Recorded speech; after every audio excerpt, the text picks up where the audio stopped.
when Baptiste and Rona focused her.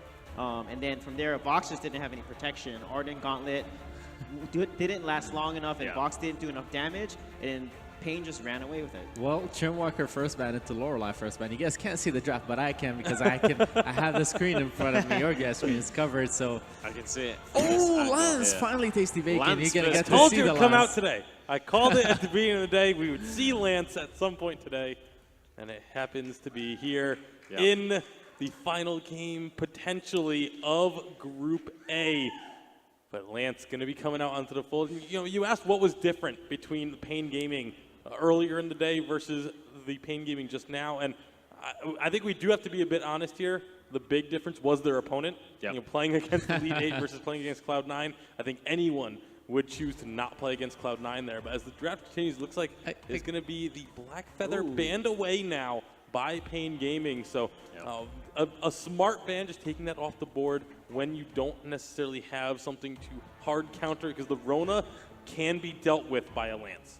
Absolutely. It's going to be the Ardent as the response there. Now, Pain have to decide what they want to support this box. I mean, the last pick, yes, okay, it's very exciting as a first pick, but they still had Lorelei or Lyra open. So I don't really understand it. Elite game or Elite 8 so far, the games they've lost, in my opinion, okay, finally have the screen in front of us, but the games they've lost have all been about the draft. They draft these compositions that are not so great against what they're playing against, and the Finn actually works really well against Lance. I love Finn into Lance because Lance can't displace Finn. He's immovable, right? And he can't be stunned. So Finn actually is a huge counter to Lance. As soon as he maxes his Quibble, it can stun Lance, and it's basically just disables him. So Finn is actually really, really good into the Lance pick.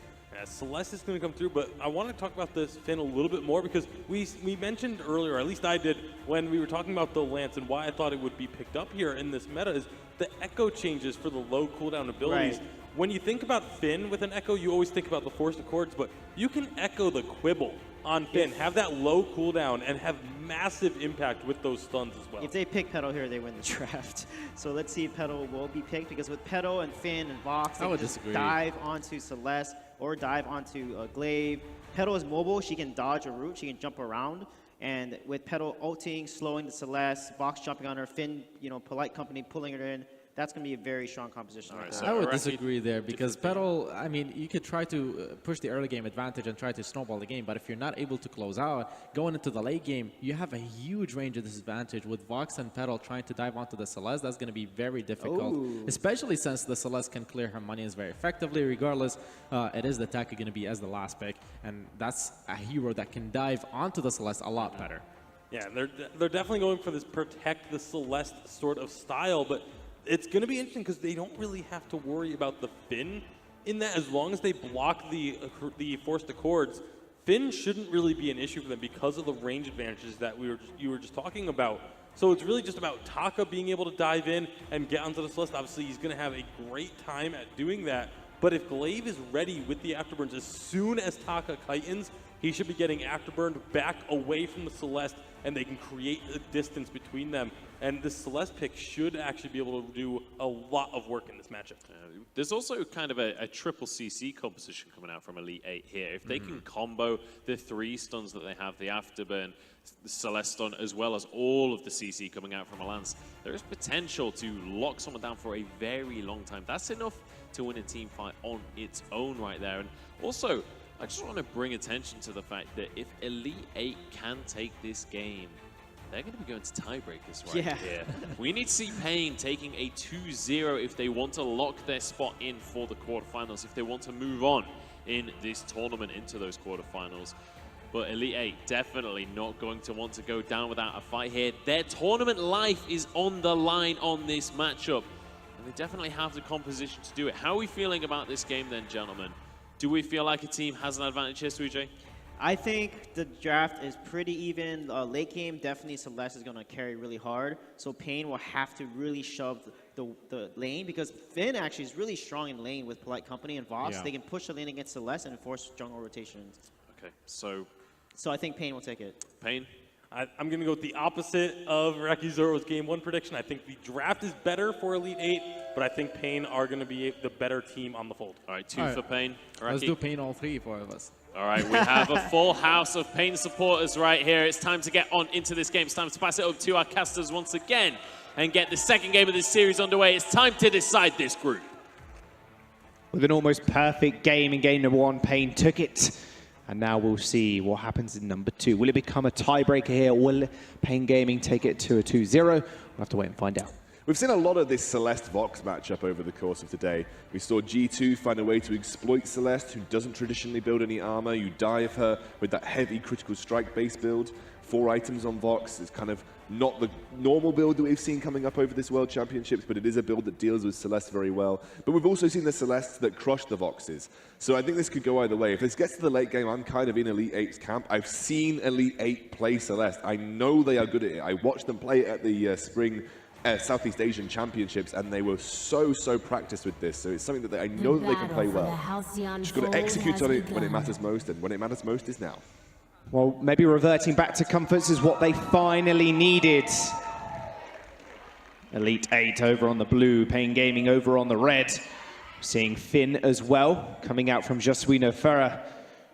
Something we haven't seen all too much of. And Tasty Bacon with the correct prediction on the last stream game of this evening as well, with the Lance pick up for Anime Save Me. Yeah, and again, this is very much like they were talking about, kind of heavy protect the Celeste composition. They've got a lot of peel for her.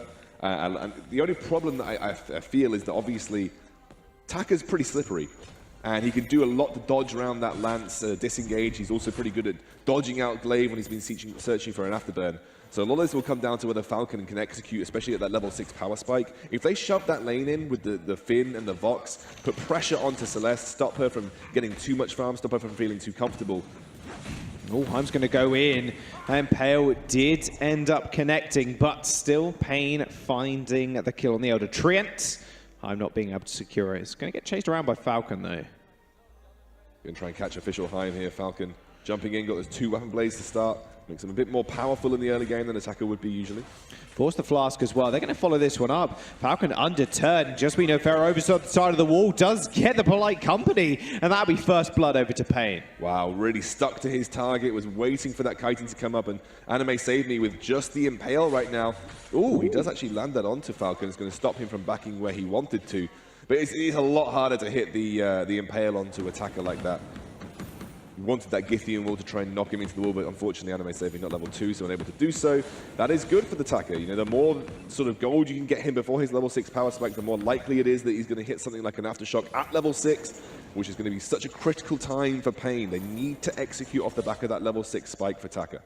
Wow, big Githian wall there from Anime Save Me. Actually stopped the back from Musta and Josuino Ferrer. So forcing them to stay in the lane will result in a couple extra minions being missed here by Musta, which is going to be pretty big.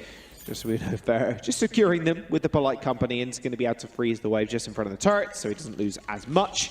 Minion candy being prioritized quite heavily here by Pain. In fact, Musta has just gone back to get himself a blazing salvo, a pair of boots, and the minion candy.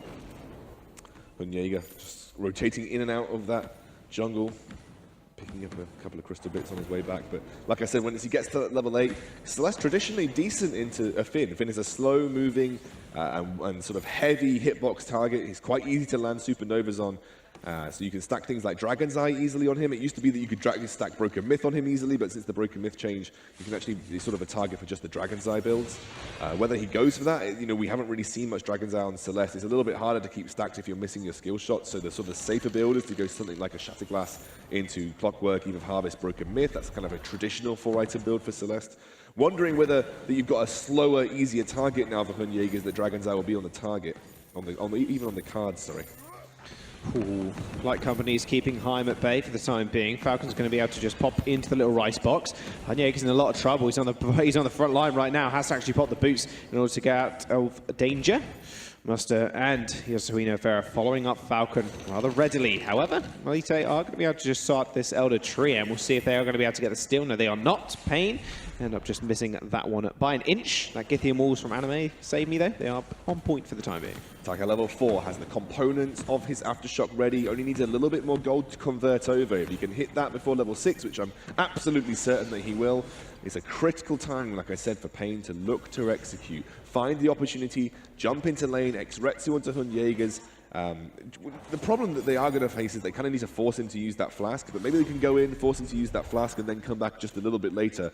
It is an easy way to start punishing a Celeste. That's why Taka is good. He can jump over the core collapse, means he can't get stunned. He can dive in and out of the fight, use X-Retsu to get on top of her. He gets through that ranged battlefield of all of those heliogenesis, and he does a lot of damage. A lot of damage, especially to squishier targets. I think that's the most important factor, in all honesty, that it does a lot of damage. Shot being completed here, a little bit quicker than Heim can actually get an item on board. Looking to go possibly the Sora Blade as his first item. Or maybe he wants to go something like a Tension Bow for that additional burst damage on the first engagements. Fountain pick up here from Josué Nogueira as well, so Pain across the board, hitting a nice little power spike trough. Yeah, Josué Nogueira, like I said, hit the Fountain. Both teams on the Fountain right now. Again, we haven't really seen any teams get Fountain super early and try and exploit that advantage. Both teams have kind of been hitting it at the same area of the game, if you will. Lots of investment into vision here, though, for Elite 8, just looking to make sure they're keeping tabs on Taka. Some people would often go towards something like a contraption, but if you're behind, having a contraption sucks because your vision just gets cleared out regardless, and it feels like a kind of dead item. So it's, Anime Saving might feel like he needs items like Crucible for the Finn, more so than he needs to keep tabs on the Taka, so he's happy to spend a bit of gold into Scout Traps or into Flares, and then the contraption can come later down the line. Oh.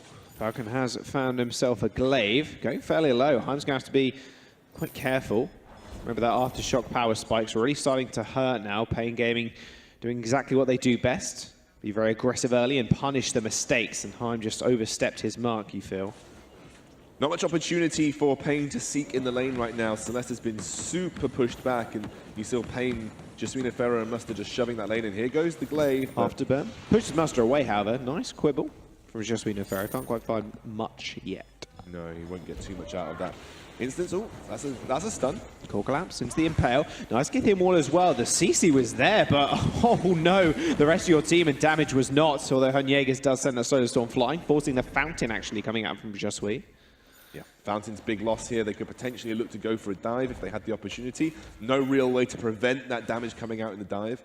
Falcon is a little bit behind in levels to Official High, and I think it's just because Falcon has been so focused on trying to look for opportunities to take 1v1s. He hasn't been farming, or actually he's out-farmed. Maybe Official High has just been sharing some lane experience a bit more often than Falcon has while he's been clearing his jungle. Yeah, quite possibly. Now level 6 has been hit for Josué. You've got to look at the reflex blocks now, wanting to come out from the side of Elite 8. I only see one, and that's on Anime Save Me. Nothing yet for Jaegers. The problem with that is he's not got many item slots left. In fact, he's got 0 with that crystal bit he picked up a couple of minutes ago. Heim hasn't got a reflex block either. Again, filled his inventory up, so this could be a good source of gold for Pain. In all honesty, if they can land a forced accord. Pressure onto this turret. Fountain up in 4 seconds though, so that small advantage that they might have gained starting to dwindle away. Pain has found a very little pressure in this lane so far. That is positive for Elite 8. They have got 2 items on Celeste. It's the Eve of Harvest and the Clockwork. She's never going to run out of energy. Oh, that's a missed forced accord. Goes a little bit wide. Not even a panic reflex block from Anime Save Me. Yeah, I mean, they don't even have the Crucible right now, so nothing got forced there. That's a wasted cooldown. That could have been a good opportunity to push onto that turret. And like I said, Jaegers is now at 2 items. The infinite energy items of Eve of Harvest and Clockwork, allowing him to clear wave for indefinitely, realistically, depending on how much pressure he receives. But this is just the kind of build that you can sit there, farm under your turret, and feel very little pressure from a minion wave. Infusions across the board. They want to go for an engage. Polite Company, X-Retsu as well. Core Collapse was good. It's stunned too. Wait for it also there, but it did quite miss Anime. Anime is going to be able to back off. In fact, marching forwards now. Impale and Gethy wall up in a couple of seconds also. Core Collapse ends up missing, and they go in once again. X-Retsu on the back line. Anime Saving is going extremely low, so the Storm doesn't quite hit anybody just yet. And the re-engage once again coming out from Pain. Still stealthing up. X-Retsu on the front line. Celeste not where you want to be. Ends up getting cut down, and Falcon will find his next kill. Double infusion from Pain, and still Elite 8 decided to take that fight. I think they felt they had that Fountain advantage. They thought they did a lot of work with some Supernovas, and they thought, well, we're actually winning even though they've got infusions, but a really, really slick turnaround from Pain. They're going to head towards that lane, try and get some pressure onto that tier 1 turret before the rest of Elite 8 can respond. The minion wave has not favored the Pain push, however. It was balanced in the middle, and Elite 8 should be there to defend it. It's like kill not resulting in a lot. Oh, forced to core. Core collapse is going to hit, but it's going to hit the Finn, so he resists most of the effects. Now Pain marching forward. Those Heliogenesis are really starting to pack a punch as it's overdriven now. Yeah, level 8, range advantage. Could be a bit more lax with the way you start spamming those Heliogenesis, and like you said, the damage output on the Supernova is also that much higher. When Jaeger's two and a bit items. Picked up some shielding as well to make sure he doesn't die to Taka whenever Taka finds that X-Retsu opportunity. Oh, speaking of that, he has found Jaegers, but should be all right. Core Collapse actually isn't going to quite land, but Githium all did. Pushes him away for the time being. Now Musta's going to march forward also. Pain all about the re-engage potential of Falcon. As soon as the X-Retsu's back up online, he knows he can go in. So slippery on this Taka. Again, just clearing the wave is the priority here for Elite 8. Musta's just face-checking, by the way, as well. He's going to just focus the turret for the time being. Wait for it does silence 2 members of Elite 8. Can't really do all too much. Anime Save Me tried to get the Impale over the wall. Githium wall only onto one person. That person was Falcon. There's a stun. Just walked away from it. Nice stun onto Musta also. Solar Storm comes out. Only hits Yasuinu Farah, but he's a very tanky Finn, so just shrugs off the damage.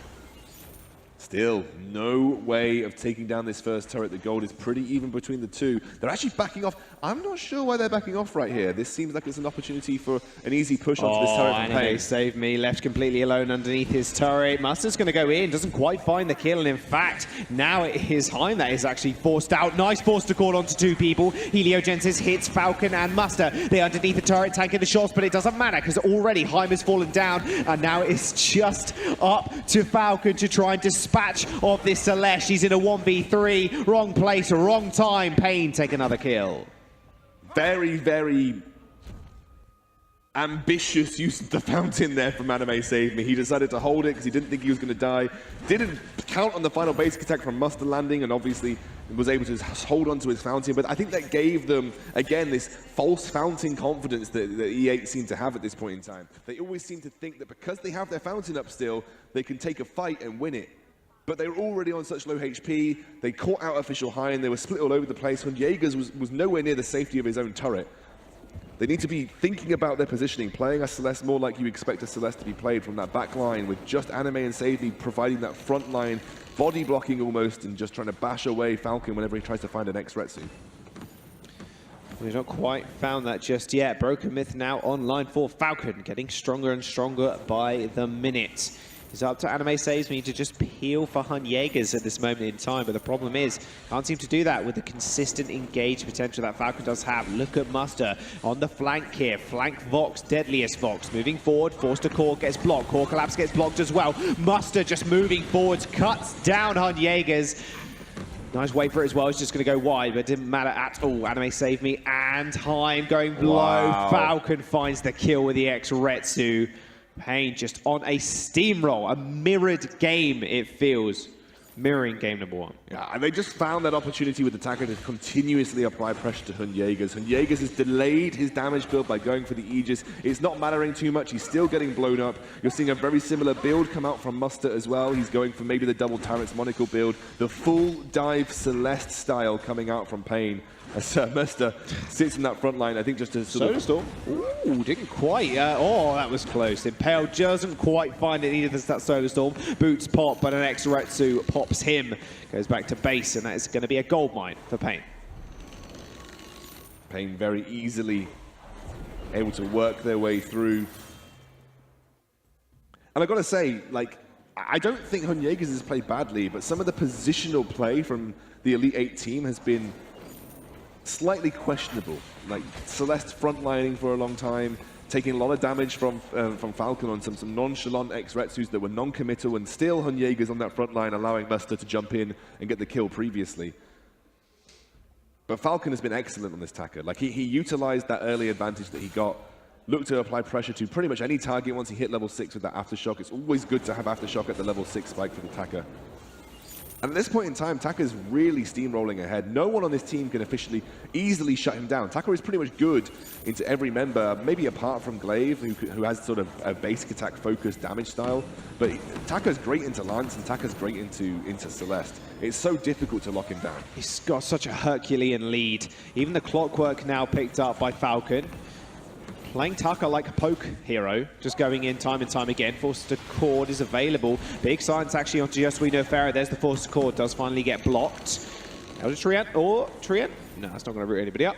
Pain still pushing forward. That Crucible is down, so Mustard, that's free time on the turret. He's going to X-Ray into the turret here. Yeah, a lot of damage. Core Collapse is going to get blocked yet again. Oh, the Afterburn doesn't quite find Falcon. He actually dodges over it. They do find the turret kill. Anime Save Me going fairly low. He's forced to back off here. Fountain Pot from Pain as well, just to keep them all nice and healthy. And that Crystal Sentry is just annoy them slightly, so they're going to be able to dispatch of that quite quickly as well. No real fight here coming out from Elite 8. They're all too low. And in fact, a Fountain Pot from them as well will result in them backing off. Sentry eliminated. Suddenly, this jungle half of the map is no longer a sanctuary for Elite 8. They're going to be forced further and further back. They have less places to hide, and they might even be pinned into their own base as we await the arrival of Kraken onto the Halcyon fold. Sir Muster is taking a leaf out of Hundor's book, playing that double Tyrant's Monocle build with the Breaking Point and Poison Shiv. Heavy dive onto the Celeste. You know there is literally just one purpose for this Pain composition with Attacker and this style of build from the Vox. They are looking to blow Celeste up. And remember, she wants 4 items. She's not going to get armor. So even if she's itemizing to defensively play against Falcon, she's not going to be able to itemize defensively against Sir Muster. So some way or the other, she's going to receive a boatload of damage from this Pain team. Yeah, just being quick and efficient in their killing of the Celeste. You can see just by the scoreline right now, 0-3-0 on that Celeste, 4-0-3. Falcon really stepping up to the plate, proving why Pain are seen as the kings of their region. Kraken now on the board. We are 15 going on 16 minutes in. They're not letting off the gas pedal either. So Muster once again, look at this guy, just going for the flank Vox play. In fact, using the boost to get in as well. Anime Save Me forced to use the boost. Nice Forced Accord straight on top of Celeste. And that big core collapse was instantly blocked. She already goes down. No damage was outputted. And now Anime Saves Me's on the front line. Is going to fall as well. And that'll be a double kill for Muster. And that's going to be a Kraken taken by Pain. Kraken going to get shredded here by Pain. And this should set them up for a push into the base of Elite 8. Now, Celeste can defend nicely against the Kraken, but realistically at this point, she's getting blown up in an instant. Let's take a look at that again. Celeste, great block onto the core collapse, just a dive from the Vox, and obviously finished off so easily there at the end.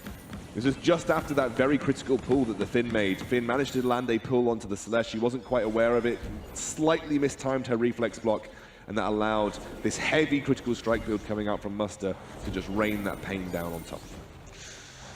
And with that Kraken on board now, it feels like Pain is just one team fight away from taking this series 2-0. No tiebreaker situation either. Improved on last Worlds already where they went 0-2. Now they are looking for the 2-0 on day number 1.